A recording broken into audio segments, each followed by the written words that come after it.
ചാരൂസ് കിച്ചണിലേക്ക് എല്ലാവർക്കും സ്വാഗതം. ഇന്ന് ഞാൻ ഉണ്ടാക്കാൻ പോകുന്ന ഒരു സ്പെഷ്യൽ വടയാണ്. അത് ഈ ഗ്രീൻ പീസ് കൊണ്ടാണ് ഉണ്ടാക്കുന്നത്. അതിനുവേണ്ടി ഞാനിവിടെ 1 കപ്പ് ഗ്രീൻ പീസ് എടുത്തിട്ടുണ്ട്. ഇത് വെള്ളത്തിലേക്ക് ഇട്ട് കുതിർത്ത് ഒരു 2 hours നമുക്ക് വെച്ചതിന് ശേഷം ബാക്കി കാര്യങ്ങൾ തയ്യാറാക്കാം. ഗ്രീൻ പീസ് കുതിർന്ന് വന്നിട്ടുണ്ട്. അപ്പോൾ നമുക്ക് നമ്മുടെ വട ഉണ്ടാക്കാം അല്ലേ? അതിന് വേണ്ടുന്ന സാധനങ്ങൾ എന്തൊക്കെയാണെന്ന് ഞാൻ കാണിക്കാം.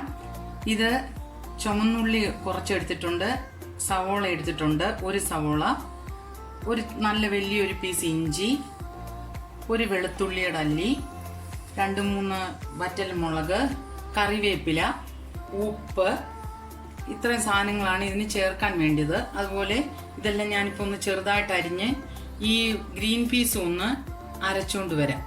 ഈ ഉള്ളി ഇഞ്ചിയെല്ലാം ഞാൻ ചെറുതായിട്ടൊന്ന് അരിഞ്ഞു വെച്ചിട്ടുണ്ട്. ഇനി നമുക്ക് ആ ഗ്രീൻ പീസ് മിക്സിയുടെ ജാറിലേക്കിട്ട് ഒന്ന് ചെറുതായിട്ടൊന്ന് അരച്ചെടുക്കാം. ഫുള്ളായിട്ട് അരയണ്ട, ചെറിയതായിട്ടൊന്ന് അരഞ്ഞ് വന്നാൽ മതി. ഇത് ജാറിലേക്ക് ഇട്ട് കൊടുക്കുമ്പോൾ ഫുള്ളായിട്ട് അങ്ങോട്ട് ഇട്ട് കൊടുക്കരുത്. എന്ന് വെച്ചാൽ ഇത് പിന്നെ കറങ്ങത്തില്ല. നമ്മൾ വെള്ളമൊന്നും ചേർക്കാതാണ് ഇത് അരച്ചെടുക്കുന്നത്. അതുകൊണ്ട് കുറേശ്ശെ ഇട്ട് കൊടുത്ത് ഇത് അരച്ചെടുക്കണം. ഇതിപ്പോൾ ഒരു പ്രാവശ്യം അരച്ചു. അത് ഇതിലേക്ക് ഞാൻ ഇട്ട് കൊടുക്കണം. എന്നിട്ട് അടുത്ത ട്രിപ്പ് ഇട്ട് ഇത് മുഴുവനും ഇത് അരച്ചെടുക്കണം. ഈ ഗ്രീൻ പീസ് മുഴുവനും ഞാൻ ഇങ്ങനെ ഒന്ന് ക്രഷ് ചെയ്ത് എടുത്തിട്ടുണ്ട്.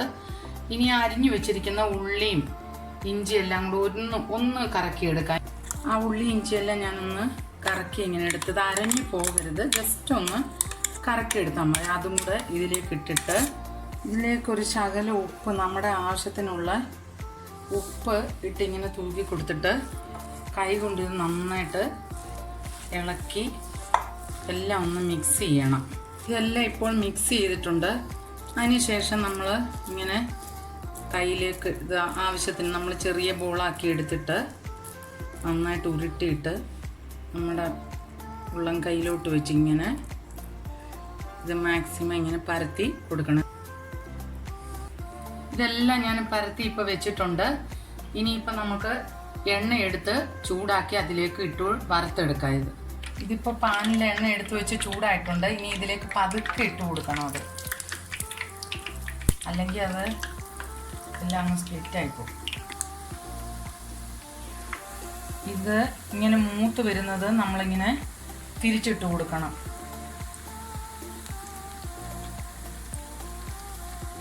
ഇത് റെഡിയായി വന്നിട്ടുണ്ട്. കണ്ടോ, ഇതിൻ്റെ കളർ മാറി വന്നിട്ടുണ്ട്. അങ്ങനെ നല്ല ബ്രൗൺ കളർ ആയത് നോക്കി ഇങ്ങനെ എടുക്കണം. നമ്മുടെ വട മുഴുവനും ഉണ്ടാക്കിയെടുത്തിട്ടുണ്ട്. ഞാൻ ഇതൊന്ന് ടേസ്റ്റ് ചെയ്ത് നോക്കി. നന്നായിട്ടാകും വെന്തിട്ടുണ്ട്. പുറവും നല്ലതായിട്ട് വെന്തിട്ടുണ്ട്. സാധാരണ വടയേക്കാളും സാധാരണ പരിപ്പ് വടയേക്കാളും നല്ല ടേസ്റ്റാണ്. അപ്പോൾ എൻ്റെ വീഡിയോ നിങ്ങൾക്ക് ഇഷ്ടമായെങ്കിൽ സബ്സ്ക്രൈബ് ചെയ്യുക, ലൈക്ക് ചെയ്യുക, ഷെയർ ചെയ്യാനും മറക്കരുത്. ഇനി അടുത്ത വീഡിയോയുമായി വരുന്നത് വരെയും ബൈ ബൈ.